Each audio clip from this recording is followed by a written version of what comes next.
왜 부활이 중요한 거냐? 기독교는 예수 그리스도의 부활을 경험함으로써부터 시작이 된 겁니다. 그런데 예수 그리스도의 부활로부터만 된 거냐? 아니라 구약을 보더라도 구약에 아까 제가 아까 읽었잖아요. 출애굽 사건. 그게 뭐냐면 이스라엘 사람들에게도 지금까지 이스라엘 신앙의 가장 핵심적인 코어, 그 핵심이 뭐냐면 출애굽 전승이에요. 그러니까 여러분 이스라엘 종교가 아브라함부터 생긴 게 아니에요, 사실은요. 어느 때부터 생기냐면 출애굽 사건이부터 생긴 거죠. 그래서 그들이 가서 그 다음부터 뭐냐면 이스라엘이라는 이름이 생기게 되어진 거. 그 다음에 야곱이라는 이름이 이스라엘로 바뀌게 되어진 모든 사건들은 뭐냐면 출애굽이에요. 그래서 구약 성서 신학자들은 이 출애굽 전승이라는 걸 굉장히 중요하게 여깁니다. 그러면 출애굽에서 그들이 뭘 했느냐? 여러분, 출애굽 사건에서 뭐를 했어요? 모세를 통해서. 자, 보세요. 출애굽 사건의 결정적인 사건이 뭐예요? 출애굽 사건에. 자. 여러분이 벌써 많이 신학자가 되셨어요. 이스라엘 사람들에게서 영원히 잊혀지지 않는 사건은 바로 홍해 사건이에요. 홍해 사건이에요. 이 출애굽, 그 홍해를 건너지 못하면 출애굽을 못했잖아요. 그래서 이스라엘 사람들의 모든 신앙 고백은 하나님께서 우리들에게 어떻게 해서 여기까지 왔느냐라는 그 사건이에요. 그래서 여러분이 잘 아는 대로 신명기 26장 몇 절? 9절서부터 11절까지가 이스라엘 사람들의 신앙 고백이에요. 우리는 지금 사도신경으로 신앙 고백을 하죠.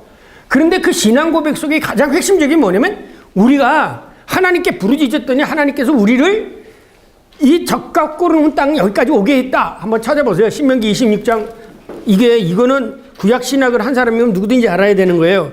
신명기 26장 9절부터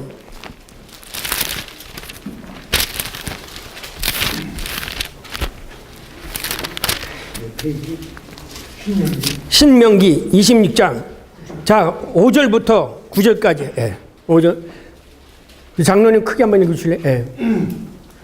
너는 또 내 하나님 여호와 앞에 아뢰기를 내 조상은 유리하는 아람 사람으로서 소수의 사람을 거느리고 애굽에 내려가서 거기 우고하여 필경은 거기서 크고 강하고 번성한 민족이 되었더니 애굽 사람이 우리를 학대하며 우리를 괴롭게 하며 우리에게 중력을 시키므로 우리가 우리 조상의 하나님 여호와께 부르짖었더니 여호와께서 우리 음성을 들으시고 우리의 고통과 신고와 압제를 하감하시고 여호와께서 강한 손과 편팔과 큰 위엄과 이적과 기사로 우리를 애굽에서 인도하여 내시고 이곳으로 인도하사 이 땅 곧 적과 꿀이 흐르는 땅을 주셨나이다. 네.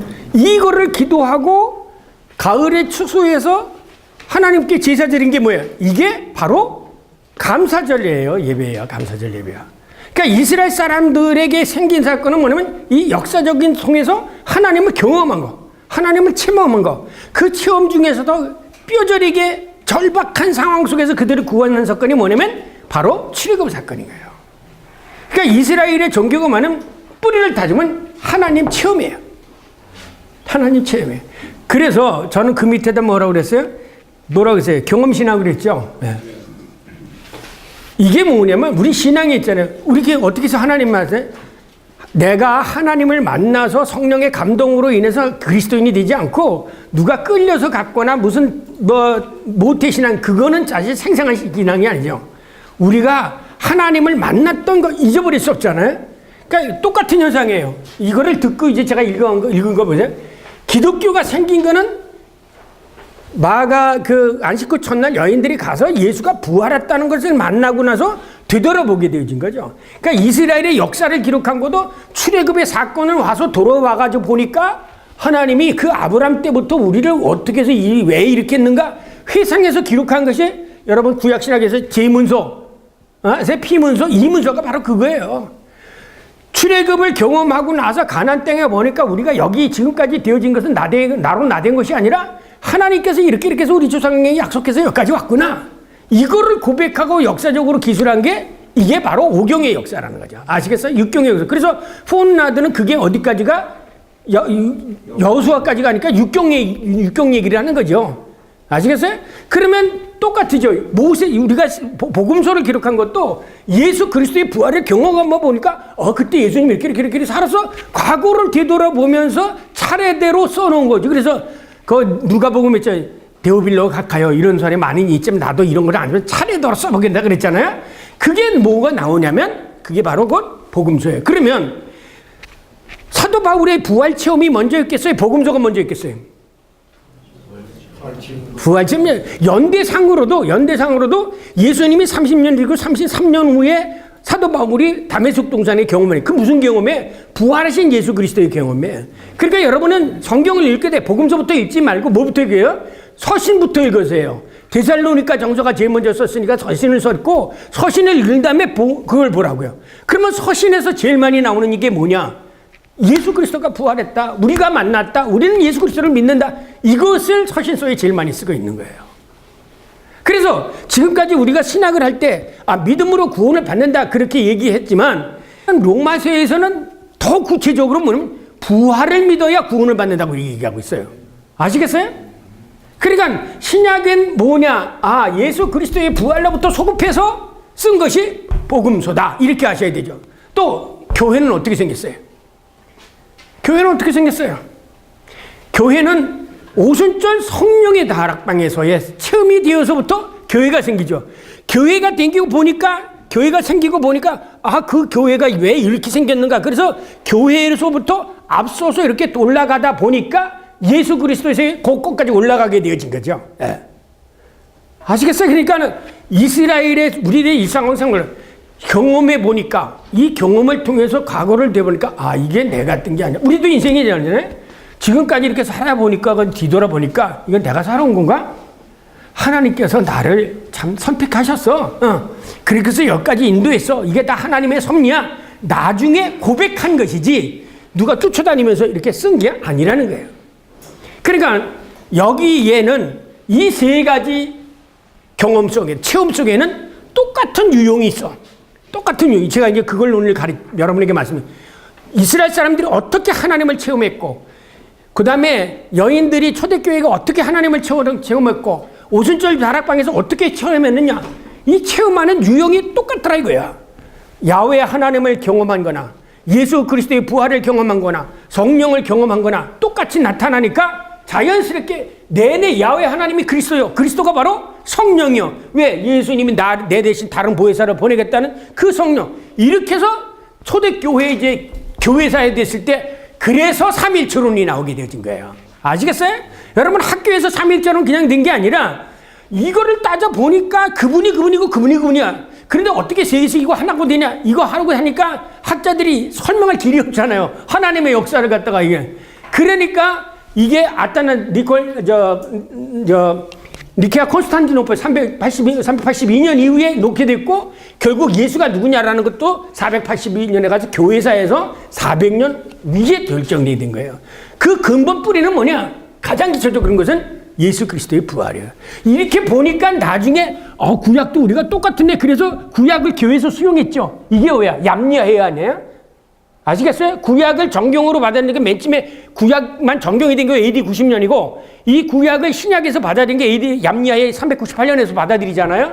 그러니까 이 사람들의 신학이라는 것 자체는 우리가 신학자들이 이렇게 쫓아다니면서 그런 게 아니라 실질적으로 살아계신 하나님을 생생하게 경험한 거기서부터 추론해 나가서 이거는 너 그런 경험했냐? 나도 그런 경험했네. 이런 경험들이 다시 증언들이 쌓여져 가지고 성서가 기록되어지고 증언이 되어지는 거라죠.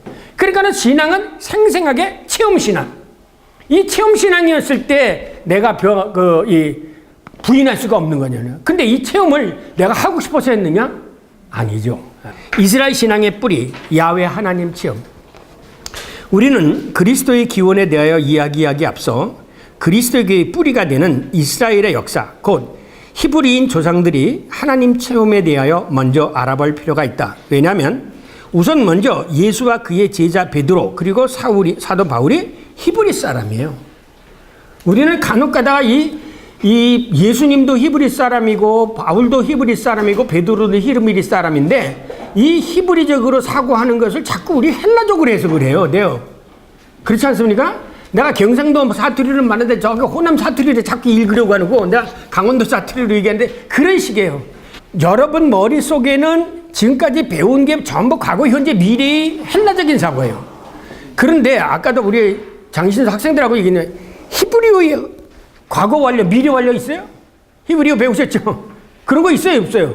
없죠. 히브리어는 뭐가 있어요? 태만 있잖아요. 능동태, 수동태. 그렇잖아요. 그것은 뭐를 얘기하냐면 히브리적인 사고에는 주객이 주가 누구고 객이 누구냐 이게 중요한 것이지 무슨 과거, 현재, 미래 이거는 헬라적인 거예요. 근데 우리는 자꾸 이 주객의 구조 속에서 성경은 안 읽고 뭘 얘기했으면 과거, 현재, 미래 속에서 성경을 읽으니까 안 되겠다라는 거죠.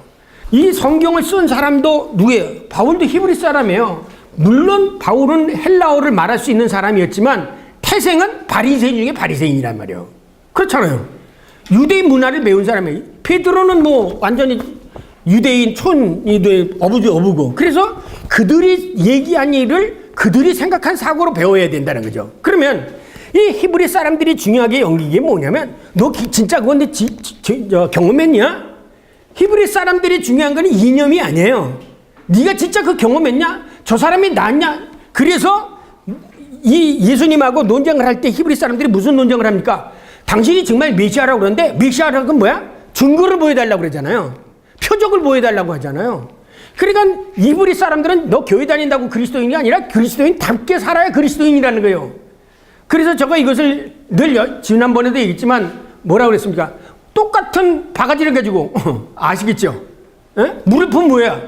물바가지, 똥을 푸면 똥바가지인 거예요. 목사라고 해서 도둑질하면 그 도둑놈이지 목사가 아닌 거예요. 에? 그게 히브리 사람들이에요. 그래서 너희들 왜 예수님이 얘기할 때 너희가 외식하는 자들아 너희는 속에 검은 거다 회칠한 무덤이다 라고 얘기한 것이면 겉하고 속이 다르다고 하는 거예요. 속에는 뭐야 똥이 들었는데 겉에는 좋은 바가지만 든 거예요. 이거 아니다. 그러니까 성경을 읽을 때나 예수님이 하신 말씀을 읽을 때 히브리적인 사고를 가지고 성경을 읽어야 되는데 이 히브리적인 사고를 가는 것일 때 부활을 이해하는 데는 마찬가지예요. 헬라 사람들이 생각하는 부활의 개념과 이 히브리 사람들이 생각하는 부활의 개념이 다른 거예요. 근데 이거를 똑같은 생각으로 하니까 이해를 못하는 거죠.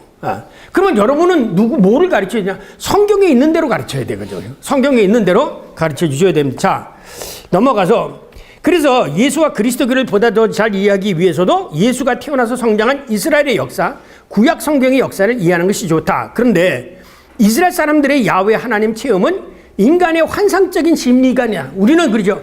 이 심리적으로 얘기한 거, 뭐 기도했는데 가슴이 뜨겁고 뭐 그래. 이거 은혜 받은 거 아니에요. 히브리 사람들이 생각에 은혜를 받은 거구나. 하나님의 역사는 그것으로 인해서 진짜 병자가 나야 되는 거예요. 가슴이 뜨거워졌다. 이거는 감정, 이건 낭만주의 신학자 슐라이러마 같은 사람이요. 그러니까 뭐 교회에서 기도했던 그냥 아니야. 일어나야 되는 거예요. 일어나야 되는 거예요. 그리고 성경에 보세요. 예수님께서 전도를 하실 때 많은 사람들이 병자를 고치고 귀신을 내쫓으니까 거기 숫자가 많아진 거죠. 또 저기 사도행전에도 나오는 얘기, 제자들이 그런 기적의 역사가 일어나야 되는 거예요. 말로만 해서 되어지는 게 아니라. 그러니까 저 사람이 하나님의 종이라면 하나님의 종의 역사가 일어나야 된다는 거죠. 그것이 히브리적인 사고라는 거예요. 그래서 여기서 중요한 게 되어 생겨주는 히브리 사람들의, 그런데 문제는 이 히브리 사람들이 생각한 것은 설설 저 사람이 목사님이 무슨 기적을 베풀었다 해다. 그럼 이 목사님이 한 게 아니야. 누가 한 거야? 하나님이 한 거라는 거예요. 이게 그 사람들의 사랑들은 대개 사람들은 저 사람이 있으면 그 사람을 갖다가 인격적으로는 뭐 이렇게 숭상을 해. 이건 인간 순생이야. 그래서 사도 바울이 이제 뱀에 물렸죠. 그러니까 안 죽었어요. 그 사람들 동네는 저 보면 죽는데. 그러니까 신령을 어디 받들려고 그러잖아요. 그러니까 이거 하지 말라. 나이들도 어디가 똑같은 사람이라고 그러잖아요. 그게 뭐냐면은 절대 히브리 사람들에게서는 무슨 기적이나 이런 것들이 내날 때 그거는 그 사람이 한 게 아니라는 거. 이게 히브리 사람들이 생각해. 그래서 모든 게 설교할 때도 그래. 목사님, 내 종은 하나님의 뒤에 감춰주시고 그러면서 아멘하면 내가 잘한 것처럼 생각하게 되어지는 그런 목사들이 있죠. 이게 히브리 사람들의 생각과 이게 다른 거예요. 이런 사건이 일어났다고 한다면 그거는 그렇게 되어진 게 아니에요. 이 에집트 사람이라든가 다른 데서의 사람들의 생각은 그것은 사람이 했다고 해서 사람을 신격화하게 되어지는데, 히브리 사람들은 모든 그런 일들은 하나님의 역사다, 하나님의 주체가 되어서 된 것이다, 이렇게 생각을 하게 되고 그것을 증언하게 되어지는 거죠. 자, 그래서 여러분이 무슨 이담에 가서 해서 우리 조 목사님 가서 환자를 위해서 기도했는데 낫다, 내가 기도했다, 그렇게 하지 마세요. 하나님이 하신 거다. 그게 하나님께 영광을 돌리는 거예요. 하나님이 하신 거다. 네. 아시겠어요? 네. 그래서 이렇게 했으면은 큰 교회 목사들이 세습 안 하려고 그랬죠. 그죠? 하나님이 다 하신 건데. 근데 지가 한 것처럼 하니까 세습하려고 그런 거예요. 네. 그 안에 그지 맞죠? 내가 어떻게 해서 일을 했는데 뭐. 자, 거기가 중요한 게 이 모든 거의 주도적인 주체가 바로 곧 하나님이다. 네. 그래서 이 사람들은 뭐냐면, 자, 아브라함이 하나님을 먼저 찾았어요? 하나님이 아브라함을 먼저 찾았어요? 하나님이 먼저 찾은 거예요. 모세를 하나님이 먼저 찾으셨어요? 아니면 모세가 하나님 먼저 찾았어요? 자, 이걸 생각해. 이게 아주 심플한 것 같지만 굉장히 중요한 게, 여러분을 하나님이 선택했어요? 여러분이 하나님을 선택했어요? 그래서 기독론에서 신학에서 중요하신 게 선택론이에요. 나의 나된 것은 나로 말미암지 간 것은 누구로? 하나님으로 말미암은 거예요. 여러분은 하나님이 여러분을 선택한 걸 믿으시기 바랍니다. 내가 나된 게 아니에요. 그렇기 때문에 뭐가 따라? 하나님 앞에서의 책임이 따르는 거예요. 이게 우리들의 생각. 여러분 회개라는 거죠. 이게 말이 제가 또 딴 데 나가서 여러분 회개하십시오. 회개가 뭔지 아세요? 여러분 회개하면 회심인 줄 선생님 잘못했습니다. 그게 아니에요. 회개라는 거는 생각을 바꾸는 게 회개예요. 생각을 바꾸는 게 회개예요. 사도 바울이 생각을 완전히 바꾼 거예요. 그래서 회개한 거죠. 그리고 나서 옛날 걸 다 배설물같이 여긴 거예요. 제가 학생들한테 공부할 때도 너 서랍에 집어넣으라고 그런 거는 옛날 거 가지고 있으면 아무리 가르쳐도 안 돼. 이 머릿속에 딴 게 들어와도 옛날 것만 앉아있어. 완전히 생각을 바꿔놓는 거예요. 여러분의 그리스도인으로 거듭난다는 건 생각이 완전히 바뀌는 거예요. 왜 어떻게 바뀌었느냐, 이 사람들이. 역사고 나의 삶이고 이건 모든 거 내가 하는 줄 알았는데 이건 내가 하는 게 아니라 누가 해? 하나님이 하신다. 하나님이 주체다라고 생각이 바꿔버린 거예요. 이게 쉽게 가지죠. 이렇게 생각해요. 적용하세요. 교인들이 와서 기도해. 이런 성도님, 이집사님 그거 하시려고요? 할 수 있다고 생각하세요? 물어보세요. 없습니다. 그럼 하나님이 도와줘요? 맞아요. 하나님이 도와주세요. 하나님께 그럼 도와달라고 그러세요. 기도하세요. 하나님 도와줄 겁니다. 대신 이런 일이 생겨서 당신이 한 거 아니죠? 나중에 하나님 한 거죠? 그럼 뭐 해? 감사해야지. 아시겠어요? 여기서부터 이 인간의 삶에 바뀐 거예요. 마지막에 이것이 내 능력이다, 내 힘이다라는 게나 모든 게 하나님의 주체라고 생각할 때 끝머리 나온 것은 아멘, 감사하죠. 그래서 전에도 얘기했지만 칼바르트에 유일한 윤리가 있다. 그게 뭐냐? 감사의 윤리밖에 없다고 그러는 거 아니에요. 그래, 교회에서 감사하는 소리가 자주 나와야 되는 거예요.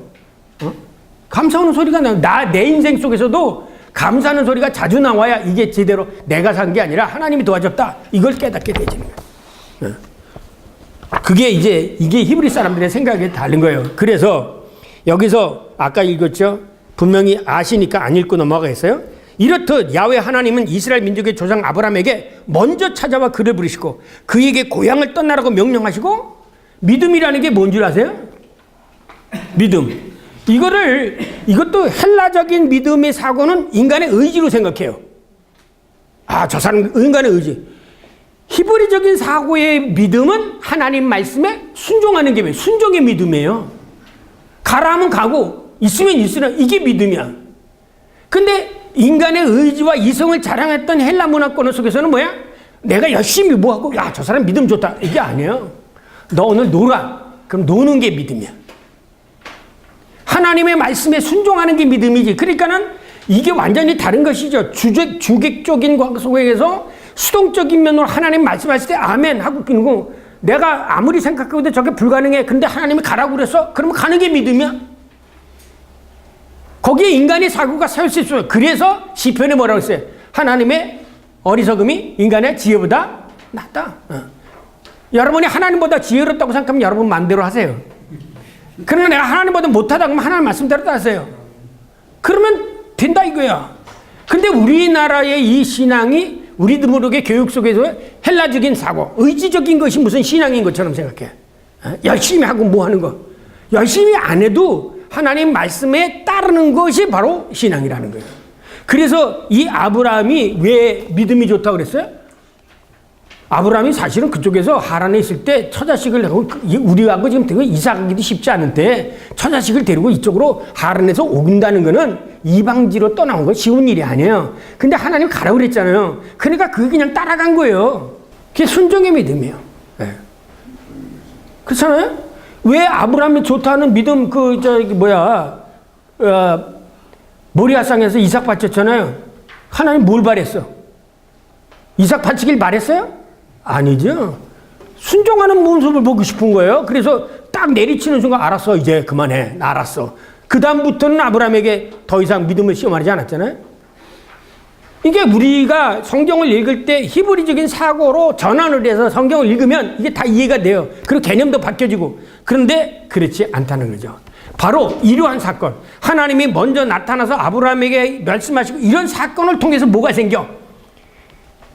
하나님에 대한 신앙이 생기는 거야. 아, 하나님. 내가 가보니까 진짜다. 예. 이 바르트가 피데스 퀘레스 인테그럼 믿어야, 믿어야 인식한다는 얘기는 믿음이 전제가 되는. 자, 야훼 하나님의 구체적인 한 사람을 먼저 주도적으로 찾아와 만나시는 사건을 우리는 모세 야훼에서 그 체험에서도 발견할 수 있다. 넘어갑니다. 그 떨기나무 이하는 얘기했잖아. 예, 2페이지 위에 모세야 하며 그가 이르되 내가 여기 있나이다. 이르시되 이리로 가까이 하지 말라. 내가 선 곳은 거룩하니 내 발에서. 이 모세도 하나님 뭐 경험하고 싶었던 거 아니죠? 그냥 양떼를 몰고 가다가 떨기나무 것이고 어떻게 된 거예요? 그리고 가서 우연치게 만나게 된 거예요. 네. 자, 이 계속해서 모세는 다음은 야훼께서 내가 애굽에 있는 내 백성의 고통을 분명히 보고 그들의 간역자로 말미암아 부르짖는 소리를 듣고 그 근심을 알고 내려가서 그들을 애굽인의 손에서 건져내고 그들에게 인도하여 아름다운 땅, 광대한 땅, 젖과 꿀인 땅, 그 가나안 땅 족속과 여기에 이르게 하리라. 이게 어떻게 이루어졌어요? 아까 읽었던 신명기 있죠. 다 이루어지고 나서 보니까 모세에게 한 얘기 이거야. 모세는 그 앞에 아브라함에게 한 얘기야. 그러니까 뭐야? 출애굽을 해가지고 여기 가나안에 왔어. 보니까 가나안에서 과거로 되돌아왔어. 그러니까 모세에게 출애굽의 사건이 있어. 출애굽에 그럼 모세에서 그 부름이 있어. 모세를 읽어보니까 또 야곱의 얘기가 있어. 야곱에 있으니까 그 이전에 아버지 조상이 아브라함이 있어. 아브라함으로부터 세속되어가지고 이 모든 게 다 하나님이 하신 거야. 그래서 아까 얘기한 것은 이스라엘 민족의 신앙 고백은 이 긴 역사에 대한 고백이야. 우리 조상은 유리하는 아람 사람으로서 그 숫자가 많이 있지 않았대. 하나님께서 그를 불러서 오늘 여기까지 왔다. 이 얘기를 누가 다시 얘기한 줄 아냐면 스테반이가 설교하잖아요. 스테반 설교 속에 쫙 날아잖아. 우리 조상 때 이렇게 해가지고 그러면서 너희들이 하나님의 말씀 안 들었다니까 스테반이한테 돌 던지전에 시작한 거예요. 또 이 설교를 누가 했는지 알아요? 바울도 했어요. 간략하게 얘기하고 또 이 설교를 베드로도 했어요. 예. 그게 뭐냐면 이스라엘의 신앙은 역사적인 신앙이야. 삶의 신앙이야. 생생한 경험 신앙이라는 거죠. 예. 그 경험 속에서 되어왔던 것, 그러한 생생한 체험, 하나님의 체험을 통해서 하나님에 대한 신앙이 생기게 되어지고 그곳에서 하나님에 대한 신앙에 대한 종교가 생기게 되어진 거죠. 이게 구약의 특성이에요. 그래서 어느 구약 신학자들이 이스라엘 민족의 가장 핵심적인 신앙의 체험이 뭐냐 그러면 전부 다 출애굽 사건이라고 얘기해요. 그 다음에 여러분 예언자도 마찬가지예요. 왜 여기 이 길게 써있냐면 엘리 제자가 누구예요? 사무엘이잖아요. 근데 사무엘이 어렸잖아요. 그래서 어느 날 불렀어요. 사무엘아 사울아. 엘리가 불렀나요? 안 불렀지요. 누가 부른 거예요? 하나님 부른. 자, 이 사무엘아 부른 사건을 기억하면 다메섹 동상에 가다가 사울아 얘기한 것을 기억하시죠? 그 사건을 기억하면 가시덤불 갈 때 모세라는 거 기억하시죠? 아시겠어요? 그때 생각하면 어떤 방식으로든 나를 부른 하나님의 그걸 기억하시라는 얘기예요. 그래서 여러분을 소명, 베루프, 칼 불렀다는 거예요. 아시겠어요? 여러분을 그래서 내가 은을 찾은 것은 죄인을 찾으러 와서 부르잖아요. 베드로라 날 따라오라 먼저 부르잖아요. 이 부름이 선택이라는 거예요. 여러 많은 사람에게서 불러냈다. 그래서 여러 많은 사람들에서 불러냈다. 에클레시아. 그 많은 불러낸 사람을 받은 사람들, 그 사람들이 모인 게 뭐야? 교회야. 아세요? 자, 이 보고에 증언하듯이 이스라엘 하나님 여호와가 직접 그리고 먼저 사람에게 찾아오셔서 구체적인 한 사람 한 사람을 불러낸 거예요. 여기 속에서 이게 다른 거예요. 집단인 거 아니라, 보세요. 집단계 아니라, 기독교의 신학은 집단계 아니라 너와 나, 나와 조 목사, 나와 장로님, 장장님, 이런 하나님과의 1대1의 관계 속에 있는 거예요. 아시겠어요? 그렇기 때문에 이 신학에서 내가 너의 하나님이 되고 너는 나의 백성이 되라. 너와 네가 나를 모른다면 나도 너를 모른다라는, 여기에 철저하게 뭐가 되면 인격적인 관계가 형성이 되어지는 거예요. 인격적인 관계. 그 한 사람 한 사람이 다 그런 관계로 형성이 되어졌다는 거예요. 예. 그래서 맨 아래 야훼 하나님께서 이스라엘 조상 아브라함 민족의 지도자 모세 그리고 선지자 사무엘을 직접 먼저 찾아오시고 그 사명을 주십니다. 무슨 사명을 주십니까? 예. 하나님께서 부르실 때 그냥 놀고 먹으라고 부른 건 아니에요. 모든 사람들에게 뭐야? 사명이죠. 그래서 여러분, 사명이라는 단어를 영어로 뭐라고 그래요? 선교를 뭐라고 그래요? 네. 그렇죠. 미션이죠. 미션의 다른 뜻이 뭔지 사전 찾아보세요. 이 미션이라는 단어는 미시오에서 만난 거예요. 네. 이 미션이라는 뜻은 뭐냐면 또 사명이라는 뜻이에요. 사명. 불러냈다라, 보낼 때는 사명이 있는 거예요. 네. 그러니까 여러분을 불렀거나 저를 부를 때는 하나님이 선택에는 뭐 네가 잘나서 뭐 부귀 영화를 누리라고 우리를 불러낸 거 아니라는 거죠. 뭐가 있어? 미션이 있다. 각 사람에게 미션이 있다. 미션. 여러분에게 비어진 미션이 있다. 그 미션이 뭐야? 제자를 불러서 파송할 때 혹은 그에게 뭘 주고 보냐? 사명을 주고 보내잖아요. 그 임무, 그 미션이 뭐냐? 그 미션이. 그걸 알아야죠. 그 미션. 특히 목회자들을 부른 미션. 그게 아니에요. 너 경험한 거 있지? 이 많은 사건들. 그거 가서 전해라는 거예요.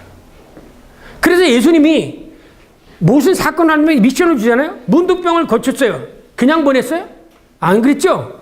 너 가서 그거 누구한테 보이라고요? 제사장들한테 보이라. 그래서 예수님이 이거거든요. 가서 전하게 하는 게. 그러니까 여러분은 이제 캐톨릭 예배에서는 미션을 잘해요. 이제 여러분이 복음을 들었으니 가서 그리스도를 전하십시오. 그런데 이 개신교 예배에는 미션 파송사가 없어요. 근데 사실은 축도하고 맨 끝에 뭐라면 이제 여러분이 복음을 들으시니 가서 그리스도의 증인이 되십시오. 이 세상에서 삶 속에서. 이게 뭐야? 전도예요, 전도. 그렇잖아요? 이 전도의 미션이 주어져야 된다는 거예요. 그러니까 이 모든 사람들에게 예수님께서나 하나님께서 이들을 보냈을 때는 하나님의 부르신 주도권적으로 부르시고 얘네들에게 보내실 때는 미션을 줬다. 사명을 줬다. 그 사명이 뭐냐면 나의 증인이 되라. 그렇죠? 그래서 성령도 가서 예수님 승천하면서도 뭐라 했어요? 너희가 조금 있으면 성령을 받을 때 성령을 받으면 뭐라고 그랬어요? 사마리아 땅끝까지로 나의 증인이 되라. 진짜 성령을 받았으면 가서 뭐야? 그리스도의 증인이 되는 거예요. 이게 가장 큰 미션이라는 거예요. 목사도 마찬가지예요. 내가 정말 하나님께 제대로 받았으면 복음으로 이 교인들에게 미션 역할을 해야 되는 거지. 교회 성장시키는 게 아니에요. 복음 전도하고 그리스도의 증인이 되는 거예요. 그것을 통해서 내가 하나님께 부름을 받은 것이지 뭐 이 회사 잘 성장시키는 식으로 무슨 교회 크게 만드는 게 무슨 내가 미션이야? 아니에요. 그래서 난 교회 몇 개를 개척했다면 그게 아니에요. 바울이 교회 개척하러 다녔나요? 하나님 말씀 전하러 간 거예요. 여러분들에게는 이 성경 뭘 증거했느냐? 네가 다른 소리 하지 말고 네가 경험한 거, 이스라엘 역사 속에서 일어났던 이 하나님의 역사를 사건을 경험하라는 것이에요. 예. 그거를 미션을 받은 거예요. 다른 거 미션 받은 게 아니라 교회 짓고 무슨 뭐 신학교 교수대라고 미션 받은 게 아니라 총장대라고 미션 받은 게 아니에요. 그건 인간 욕심이지. 예. 그래서 사나 죽으나 우리는 때를 얻든지 못든지 그리스도의 복음을 전하는 거예요. 이게 미션이에요. 예. 자, 이렇게 생각하면 그런데 이제 거기요. 3페이지. 그런 까만 것이. 그런데 이스라엘 종교 기원 및 태동은 그리스도교 기원의 토대과 유용론적으로 서로 사용한다. 다시 말하면 이스라엘의 야훼 하나님과 예수 그리스도 사이에는 그 행동의 방식에 있어서 연관성과 통일성을 갖는다. 왜냐하면 부활하신 그리스도도 먼저 그의 제자들을 찾아가시고 그들에게 사명을 주셨기 때문이다. 그리고 예수 그리스도의 부활을 경험한 그리스도도 자기에게 나타난 예수 그리스도를 하나님의 아들로 믿고 고백하며 예수 그리스도의 존재를 다른 사람들에게 증언하고 전파하였기 때문이다. 이런 점에서 야훼 하나님과 부활하신 예수 그리스도의 현현 사건 사이에는 유형론적인 유비가 있다. 삼위일체론을 여러분 설명하기 힘들죠?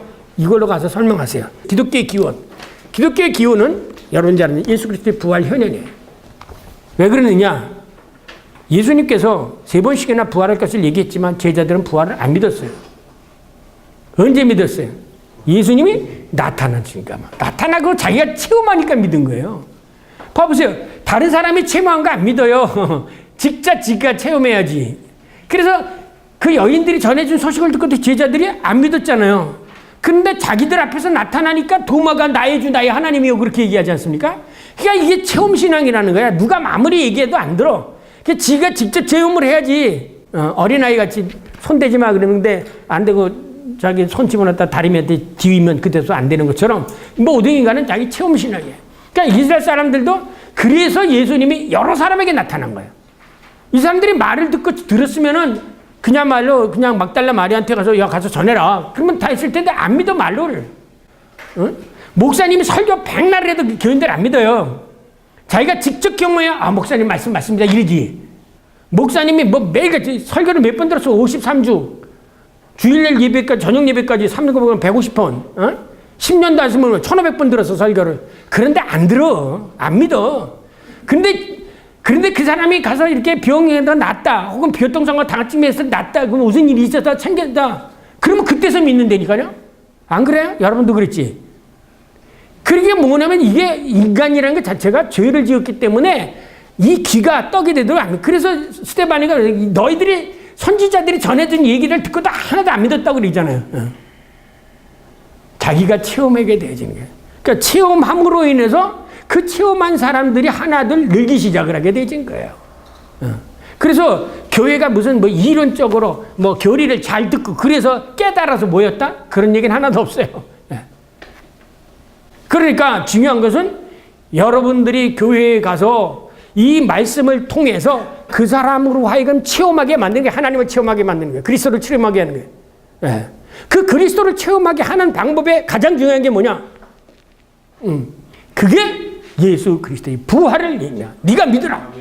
네가 예수 그리스도를 부활하면 그 당시 예수 그리스도께 살아계실 때 하시던 역사가 지금도 부활하셨기 때문에 살아있을 거 아니에요. 그렇죠?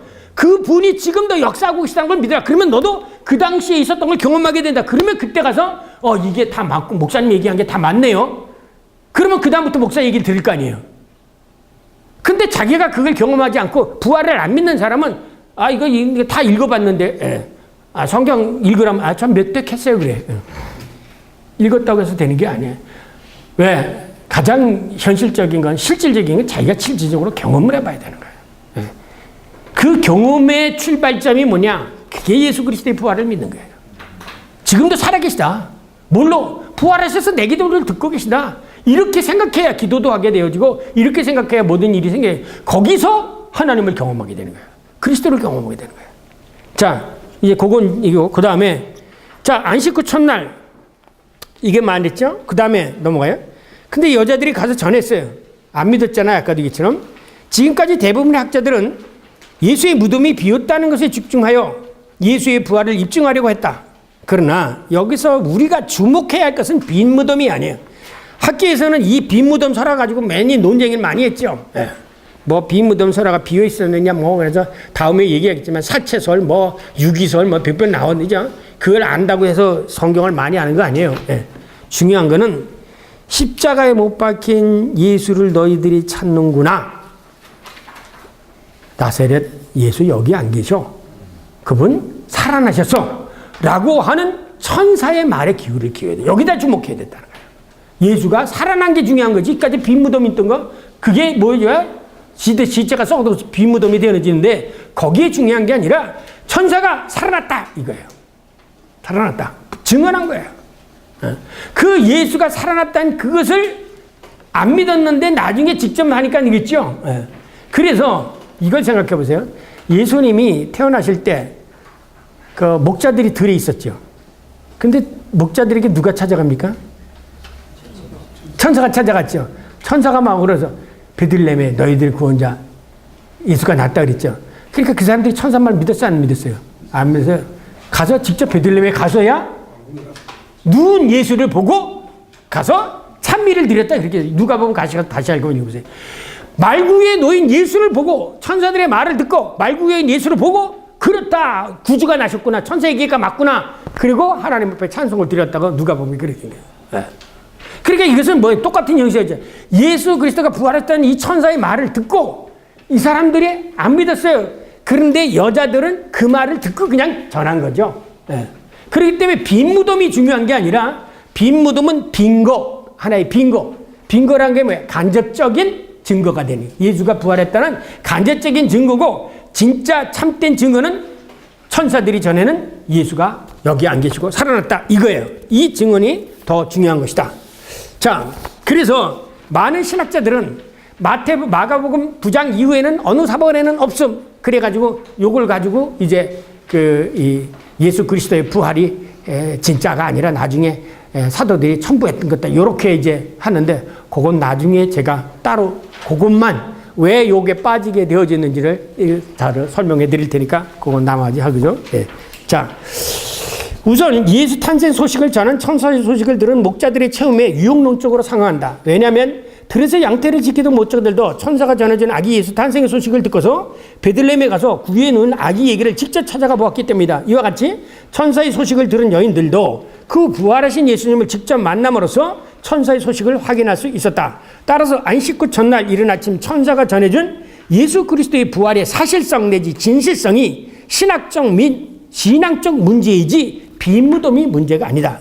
그런데 성경의 증언에 의하면 안식 후 전날 여인들이 천사로부터 들은 이야기는 나사렛 예수 살아났고 여기 계시지 아니하다라는 그 증언이다. 따라서 엠마오로 가던 제자들도 부활하신 예수를 만남으로 인해서 이것을 반증하게 되어진다. 이게 뭐예요? 직접 자기가 만나고서 그 사람들 들었잖아요. 거기 읽어보세요.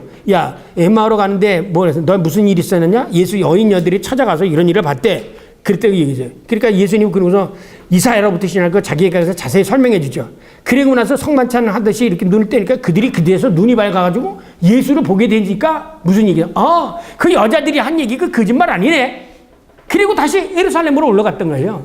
자, 그러면 믿음이 어디서부터 생겼습니까? 체험으로부터 과잉인 거죠. 자, 이걸 중요합니다. 여러분들이 목회를 하면서 어떤 모양을 하든지 교인들로 하여금 살아계신 하나님이라는 체험하게 만드세요. 체험하게 만들면 그 다음부터 여러분이 하는 설교를 아멘하고 받아들이고 성경을 아멘하고 받아들이는 거예요. 성경에서 이게 되어지는 게 아니라 이거. 그러면 이 사람으로 체험하게 되어지는 전제가 있거든요. 왜? 예수님이 지금도 살아계셔서 당신의 기도를 듣고 계셔. 당신의 모습을 다 보고 계셔. 어려워? 살아계신 그리스도에게 기도해. 그분이 너희에게 야구야. 내게 부르짖으라. 그러면 내가 응답하리라 말씀하셨어요. 그 말씀 믿고 해봐. 그러면 네가 하나님을 살아계시면 경험하게 돼. 그 경험하게 되어지면 저 사람이 성경에 있던 얘기 다 그다음부터 목사님의 설교를 아멘하고 받아들이게 돼. 그때 이 사람들이 은혜를 받게 되어지는 거예요. 그러니까 이 모든 신학의 출발점이 뭐냐면 예수 그리스도의 부활을 믿지 않으면 체험을 하지 못하고 체험하지 못하면 들려온 얘기도 안 믿는 거예요. 보세요. 엠마오로 가는 제자들이 예수님께서 부활하셨다는 걸 여자들이 전하는 걸 들었죠. 근데 그들이 예수님을 안 만났다면 그거 믿었겠어요? 안 믿으면 그냥 엠마오로 갔겠지. 무슨 소리인지 알겠겠죠? 그러니까 이것에 대한 그 소위 안자체품 그 모든 것의 출발점, 그 출발점이 뭐냐면 예수 그리스도의 십자가의 부활이에요. 그 부활을 믿어야 돼요. 거기서부터 모든 것이 출발이 돼. 성경도 부활을 믿어야 이게 하나님의 말씀으로 들어오고 부활을 믿어야 내가 오늘 살아계신 하나님도 믿고 부활을 믿어야 하나님의 나라도 믿게 되어지고 다 그렇게 되어지는 거예요. 그래서 지난 시간에 첫 시간에 긴 시간인 거는 신학적 공리라고 하는 게 그게 사실은 창세기서부터 이 종말론, 교회론, 모든 성령론 다 묶어진 게 이건데 제가 시간이 없어서 그냥 11페이지가 넘기 때문에 그냥 나눠주고 나중에 다시 얘기하겠다. 이렇게 말씀드린 거는 그 사건 속에서 모든 것이 연결되어지는 거예요. 예. 신약 성경도 마찬가지예요. 자, 그래서 맨 끝에 과연 예수께서 살아나셨다. 이제 깨달은 거죠. 시몬에게 보이셨다는지라 두 사람도 길에서 된 일과 예수께서 떡을 떼심으로 자기들에게 알려. 그런데 이제 인간의 이상은 도마는 이게 진짜 도마는 체험신앙을 갖기를 원했던 성경이죠. 그죠?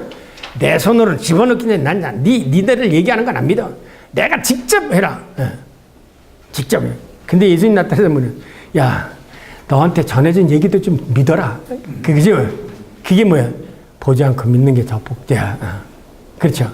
그러니까 그런 사람이 없기 때문에 그런 거죠. 이러한 성경에 보면 예수의 무덤을 처음 찾아가서 무덤이 비어있다는 것을 직접 목격하고 그가 살아나셨고 여기 계시지 아니한다는 천사가 전해진 이야기를 들은 여인들의 체험은 단순히 환상이 아니라 역사적이고 객관적인 사실로 입증된다.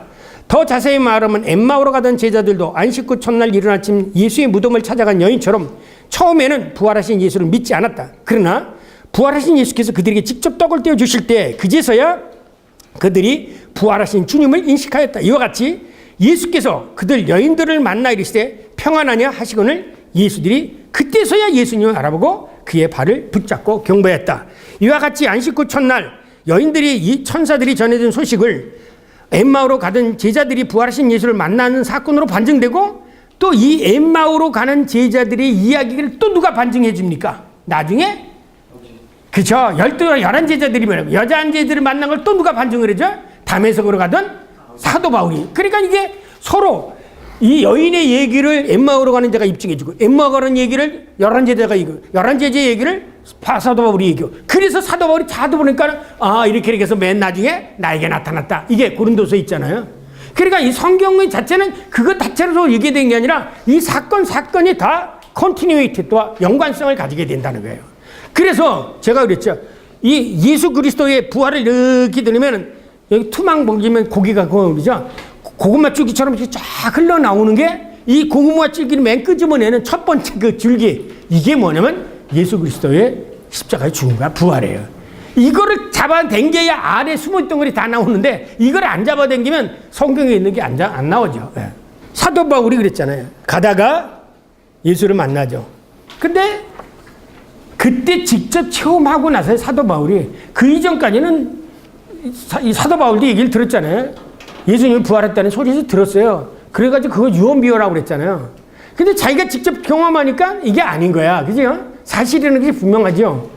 그래서 성경은 체험신학이야 경험신학이라는 거예요. 예. 그래서 제가 쓴 책 가운데 그 현실적 경험신학이라는 책이 있어요.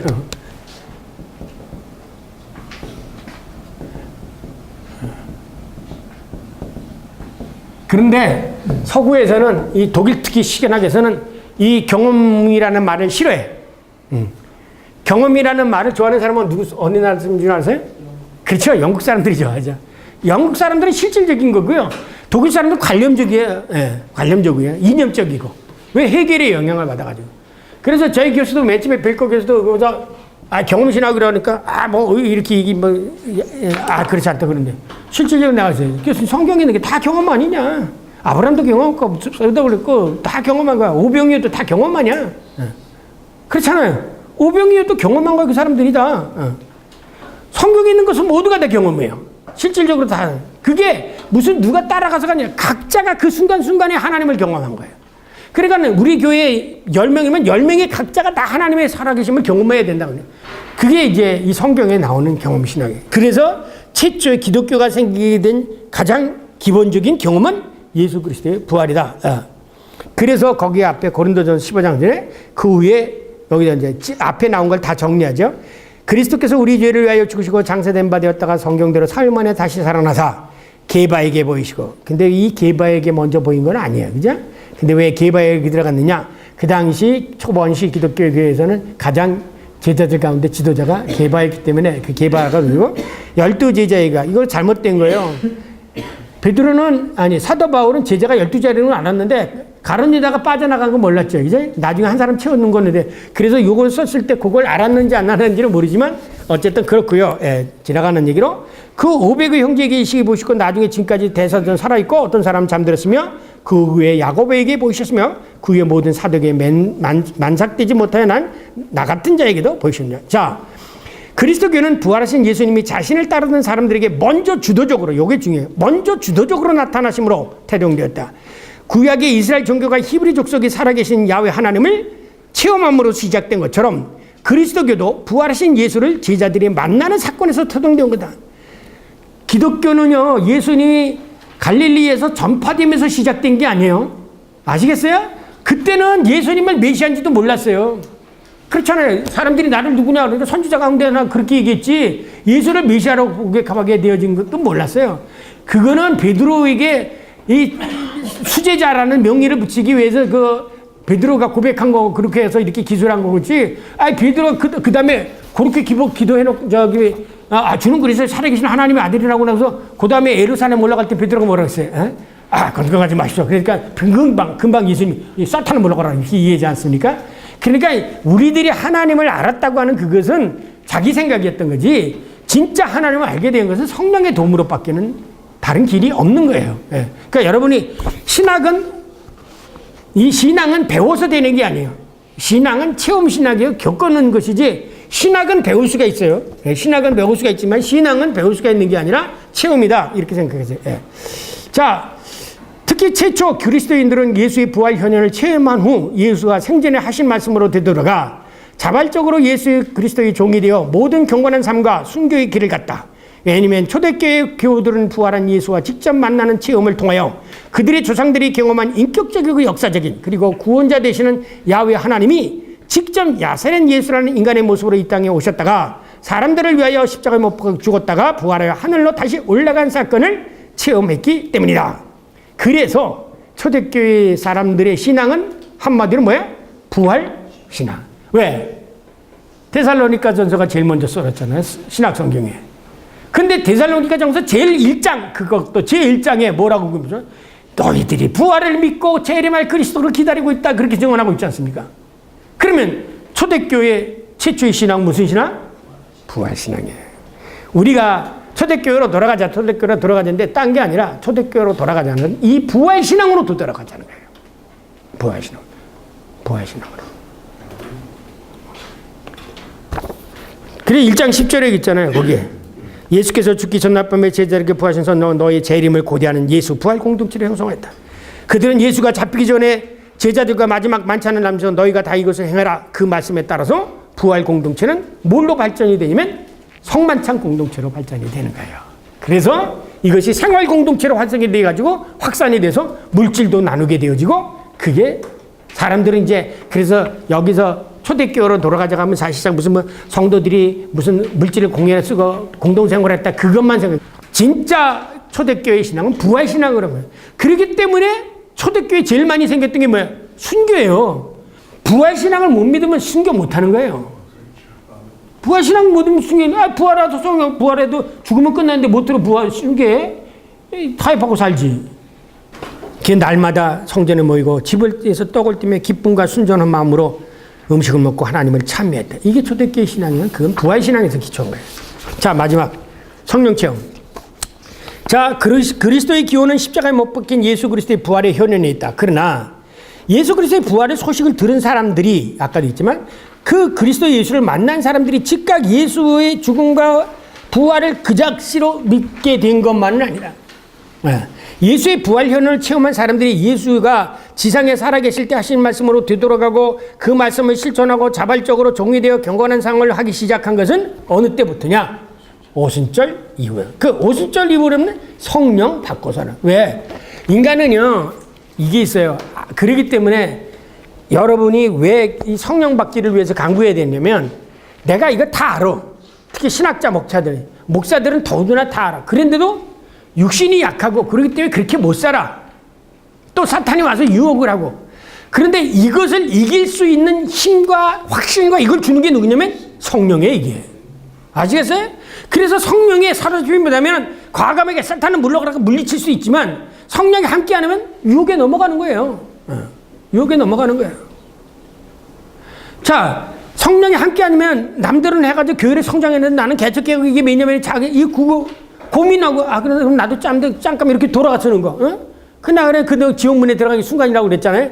그러니까 그렇게 되어지는 순간의 이 타락은 성령의 역사가 아니면은 그걸 견뎌 못 나가는 거예요. 그래서 목사님들이 잘 되다가도 어느 때 이렇게 타락하고 그렇게 된 거는 아니 지금 큰 교회 목사님들이 처음부터 그러지 않았어요. 처음부터 그러지 않았어요. 다들 훌륭하신 목사님이 전에도 있지만 젊었을 때는 정말 살아계신 하나님 체험한 사람들이에요. 죽을 병도 거쳐가지고 낫던 사람들이에요. 이 소리를 듣고 베드로의 설교를 보세요. 이스라엘 사람들아 이 말을 들으라. 너희도 아는 바와 같이 예수께서 나라에서 큰 예수로 큰 권능과 기사의 표적을 너희 가운데 베푸사 너희 옆에서 그를 증언하였으나 그가 하나님께서 정하신 뜻과 미리 하신 대로 내준 바 되었거늘 너희가 법 없는 자의 손을 빌어 그 못 박혀 죽였다. 예수께서 그를 사망의 공통에서 풀어주셨나니 그는 그가 사망에 매일 수 없었다. 이 예수를 하나님이 살리신지라 우리가 다 이 일의 증인이라. 사도들은 뭐야? 예수 그리스도의 부활의 증인이 됐던 거예요. 이 소리를 듣고 우리가 그럼 어떻게 하면 되냐? 우리가 어떻게 하면 짤까? 그랬더니 회개하고 그 주의 선물을 받아. 그러면 성령을 선물로 주리라. 이렇게 되어진 거예요. 그러니까 초대교회의 그 많은 사람 4,000명, 3,000명을 회개시킨 설교가 뭐야? 부활 설교였다는 거예요. 부활 설교였다는 거예요. 예. 이에 베드로 설교를 듣고 회개하고 심령을 많은 사람들이 예수의 부활을 더욱더 확산시켰다.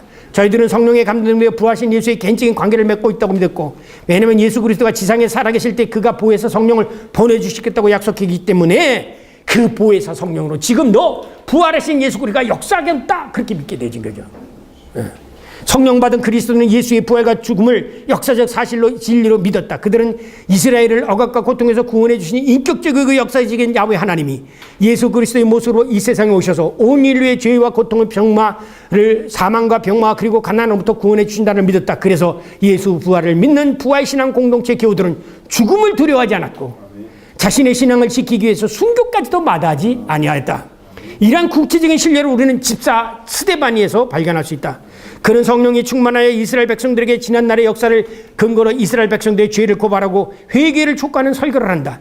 이에 대한 근거로 그는 구약성서 아까 얘기했잖아요. 구약시대 백성이 저지른 죄악을 개괄적으로 읽어줘요. 스데반의 설교를 가서 읽어보세요. 구약 너 우리 조상 아람 사람들 이렇게 다 아까 얘기하는 그 얘기를 길게 설교를 합니다. 요지는 이스라엘 백성이 야훼 하나님 버리고 하나님 말씀을 떠난 것이었다. 그의 설교를 요약하면 목이 곧고 마음과 귀에 할례를 받지 못한 사람들아 너희도 조상과 같이 항상 성령을 거역하였다. 너의 이스라엘 백성들은 천사들이 전해준 율법을 바꿔도 지키지 않았다. 그리고 하나님께서 돌아오리라 예언자들이 돌로 쳐 죽였다. 끝내는 하나님의 사랑으로 주어진 예수 그리스도까지 십자가 못 박혀 죽었고 하나님을 거절했다. 그 예수님은 지금 부활하셔서 지금 우리 가운데 살아계시다. 회개하라 그렇게 되죠. 그리고 이렇게 집사반은 성령의 감동하여 하나님의 말씀을 떠난 이스라엘 백성을 책망하고 부활하신 예수 그리스도의 말씀으로 들어올 것을 촉구한다. 이와 같이 그리스도의 몸인 교회 공동체의 기원 역시 태동 역시 부활한 예수 그리스도의 영 곧 성령으로 비롯되었다. 역으로 말하면 스데반의 성령 세움은 베드로의 예수 부활에 대한 설교요. 오순절 성령 체험으로 그리고 베드로의 예수 부활 증언의 설교는 예수의 부활 현현 그리고 예수의 체험은 다시 안식일의 첫날 무덤에 찾아간 여인의 천세준 예수 그리스도의 부활에 대한 소식 이렇게 아까처럼 소급해 올라간다. 그러니까 베드로가 스데반, 베드로, 여인 이렇게 다 올라가는 거죠. 그 처음은 뭐야? 여인들이 전했던 예수가 살아계시다 여기 계시지 않다는 천사의 소식을 전했던 거기로 올라간다는 거죠. 그리고 이 소식을 엠마오로 가던 제자들이 체험 그리고 다메섹으로 향하던 사도 바울의 체험 그리고 마지막으로 집사 스데반의 체험으로 각각 체험과 증언에 서로가 방증해주는 간접적으로 증언해는 그런 체계를 이루고 있다. 왜냐하면 집사 스데반은 순교하면서 부활 승천하여 하나님의 우편에 계신 예수를 목격하게 되고 증언하게 됐다. 스데반이 성령이 충만해 하늘으로 주목하여 하나님의 영광민 예수께서 하나님 우편에 서신 것을 보고 말하되 하늘이 열리고 십자 은자가 하나님의 우편에 서신 것을 보노라. 아멘. 자, 하늘이 이때만 열렸습니까? 또 열렸죠. 성경이 예수님이 세례받을 때 하늘 문이 열렸죠. 또 다음에 변화선상에 있을 때 하늘 문이 열렸죠. 또 마지막 종말에 또 하나님이 하늘 문이 열려. 우리 눈에는 안 보이지만 하늘이 있는 거예요. 미카엘 벨커가 이 하늘이라는 것을 논문에 쓰고서 서구 사람들이 넌 아직도 그러냐 하니 서구 사람들은 이렇게 보이지 않는 세계. 전에 얘기는 이 보이지 않는 세계에 있는 예수님이 여기는 영혼이고 여기는 시간이에요. 이거에 됐을 때는 이 보이지 않는 시간에 여기 속에서는 시간이 극복되어진다는 거예요. 그러니까 우리가 시간 속으로서 여기 아브라함이지만 아브라함하고 예수가 이렇게 통하죠. 그래서 예수님이 뭐라고 그랬어요? 어떻게 그 다윗이 예수님을 보고 주라고 얘기했느냐, 그거 논쟁하잖아요. 아시겠어요? 이게 바울이, 그렇지. 이게 이미 여기 속에서는 예수님이 벌써 주님이잖아요. 그러니까 여기서 우리가 시간적으로는 여기서 다윗이 살았다 할지라도, 다윗이 여기 살았더라도 하나님의 영이 통화했을 때 여기 예수님이 계셨잖아요. 그러니까 학생들이 뭐냐면 늘 항상, 교수님, 이 예수 그리스도를 구원받으면요, 예수 그리스도 믿기 전에 어떤 사람이 있어요? 몰라. 그러나 예수님은 그 이전에 있어. 그래서 네 조상 아브라함보다 내가 먼저 있었다 그랬잖아요, 예수님이. 기억나세요, 목사님? 그러니까 예수는 하나님, 하나님은 곧 예수, 예수님은 곧 성령. 그러니까 이스라엘 사람들이 야훼 하나님을 경험한 거나 예수를 경험한 거나 오늘 성령을 경험한 거나 똑같은 거라는 거죠. 우리가 경험의 순간에서는 영성령으로 예수 그리스도 그렇게 표현이지만 한 분 하나님이에요. 그래서 기독교는 삼위일체론이라는 거죠. 아시겠어요? 이게 모노테이스m하고 틀린 거예요. 모노라는 건 뭐야? 하나라는 뜻이에요. 모노, 예? 모노는 하나예요. 우리가 얘기하는 것은 유일이라는 뜻이에요. 유일이라는 게 뭐냐? 이사야서 45장 4절 목사님 찾아보세요. 이사야서 45장 5절 찾아보세요.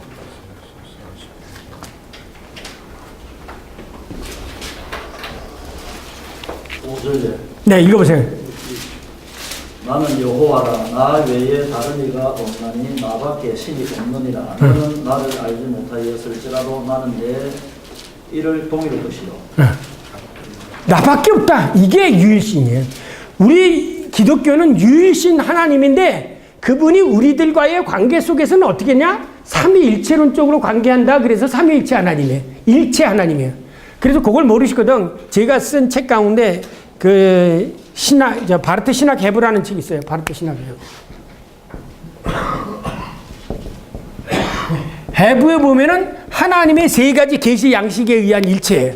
하나님이 우리들에게 세 가지 방식으로 아버지로, 아들로, 그리고 성령으로 계시했다는 거예요. 난 내내 한 분 하나님이라는 거죠. 예. 왜? 성령이 누구의 영이에요?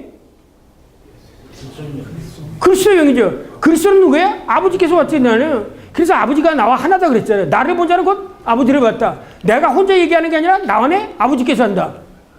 예. 이게 삼일체의 그 하나님. 그러니까 기독교에는 삼일체론 쪽으로 성경을 이해해야 되는데 모노, 단분 하나님 쪽으로 해서 삼신이 돼버리죠. 그게 조심하셔야 돼요. 삼일체는. 자, 마지막 이제 우리는 다음과 같이 요약할 수 있다. 그리스도교는 예수 그리스도의 부활 현현으로 태용되었다. 바꾸로 말하면 그리스도교는 예수 그리스도의 부활 현현을 경험한 사람들에 의해서 증언이 시작되었다. 그리고 이러한 예수 부활의 현현은 한편으로는 구약의 이스라엘 조상들의 야훼 하나님의 체험과 연속성 및 유비적인 연관성을 가지며 다른 한편으로는 시간 뒤 예수 뒤로는 오순절 위에 교회 공동체의 성령 체험과 연속성 및 유비적 연관성을 갖는다. 이런 점에서 예수 그리스도교는 예수 그리스도의 부활을 정점으로서 과거, 현재, 미래가 서로 하나가 되는 연관성을 갖는 그래서 그리스도교는 살아계신 야훼 하나님에 대한 현실적인 실제적인 경험 신학이다. 이것을 가르쳐서 하나님은 역사성에 근거하지 않는 신앙은 객관적이지 않고 이거는 인디비dual, 사적인 것이다. 그것은 개인적인 신비주의다. 예. 그래서 파스칼은 뭐라고 그랬어요? 기독교의 하나님은 아브라함과 이삭과 야곱의 하나님이다. 그렇게 얘기한 거예요. 아브라함에게 나타난 하나님이 내내 야곱에게 나타난 하나님이요. 야곱에게 나타난 하나님이 이삭에게 나타난 하나님이요. 그러면 똑같죠? 이스라엘에게 나타난 하나님이 우리에게 나타난 분이요. 우리에게 나타난 분이 성령으로 또 우리 아들들에게 나타난 하나님이야. 나에게 나타난 하나님하고 우리 아들이나 손자에게 나타난 하나님이 다른가요? 아니죠. 똑같은 거예요. 네. 자, 결론적으로 말해서 이 예수 그리스도의 죽음과 부활을 통해서 구약과 그 다음에 신약 혹은 성령, 교회의 모든 것이 되고 기독교는 이 부활의 신앙 속에서부터 되어졌다. 따라서 믿음으로 구원을 받는 것도 로마서에 있는 것, 너희가 10장 지난번에 읽었죠? 예수 그리스도의 부활을 믿어 구원을 얻느냐. 무엇을 믿느냐고 할 때 부활을 믿는 거예요. 교회를 믿는 게 아니라 예수 그리스도의 부활을 믿는 것. 거기서부터 구원의 역사가 일어나는 거예요. 그래서 그것을 믿지 않으면 모든 게 무너져 버린다는 것입니다. 네. 자, 질문 있으면 한 사람만 질문 받고 마치겠어요.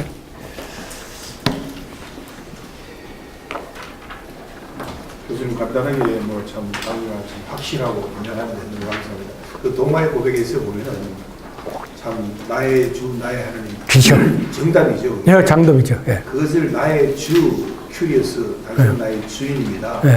창조주. 근데 그 당시 주라는 거는 하나님이랑 똑같은 말이에요. 그렇죠. 예. 동일한데 그거 좀 구체적으로 그러니까 왜냐면 저는 그 동마의 다른 사람, 그러니까 체험을 하게 되어지면 다른 사람들은 그렇게 고백하지 않잖아요. 주는 것이 살아계신 하나님의 아들로 이렇게 고백했는데 도마는 나의 주, 나의 하나님, 주라는 것은 곧 하나님이거든요. 나의 하나님이에요. 그래서 제가 학생들한테 얘기하는 건 신학의 마지막 정점이 뭐냐? 예수를 보는 하나님이라고 고백할 수 있을 때까지 가는 게 신학의 마지막 텔로스다 이렇게 얘기를 하는데 예수가 하나님이신 거예요. 아멘. 그리고 예수를 하나님을 인정하지 않는 것은 유대교인이고요. 왜? 그들을 죽였기 때문에. 근데 전에도 얘기도 있지만 유럽의 많은 신학자들이 그 이슬람 유대인의 전통을 많이 받았기 때문에 그쪽에서 지도를 받은 사람은 은근슬쩍 예수를 하나님의 아들로 인정하려고 안 해요. 그러니까 자유주의 신학적인 형태가 아니라 자유주의라는 것은 예수를 살아계 부활을 인정하지 않고 또 예수를 하나님으로 인정하지 않아요. 그러니까 기껏해서 예수가 하나의 많은 종교적 지도자 가운데 하나, 예언자 가운데 하나. 그래서 종교다원주의가 생기는 거죠. 종교다원주의는 모든 종교나 다 똑같다. 진리는 하는데 올라가는 길은 다르다. 그렇게죠. 믿지 않는 사람 되게 그렇게 하는 식으로. 아니야. 진리가 하나면 길도 하나야. 내가 길이요 진리요 나라고 하지 않고는 하나님을 갈 자가 없다. 그러니까 아까 여기서 그러면 믿지 못한 사람은 어떻게 해? 그럴 때는 이 이스라엘 사람들이 가지고 있는 시간관 개념을 가지고 설명해 주라는 얘기죠. 네. 부활하신 예수님의 영과 생명을 다시 볼 수 있는 것입니다. 부활하신 영이요? 그렇죠. 왜냐하면 예수님이 밀 때 영의 몸이라고 그랬거든요. 영의 몸. 그게 신령한 몸. 네. 그게 그걸 뭐냐면 소마프나인마티코스. 영의 몸이에요. 영의. 우리는 번역하는 걸 신령한 거 사실은요. 영의 몸이에요. 원어대로 얘기하면 영의 몸이에요. 영의. 네. 신령하다고 보니까. 예수 영이나 영의 몸이나 똑같아요. 그렇죠. 영의 몸. 그러니까 그러면 영의 육체성을 가지고 있느냐 그건 문제거든요. 그렇기 때문에 성령은 항상 누구에게 임하죠. 네.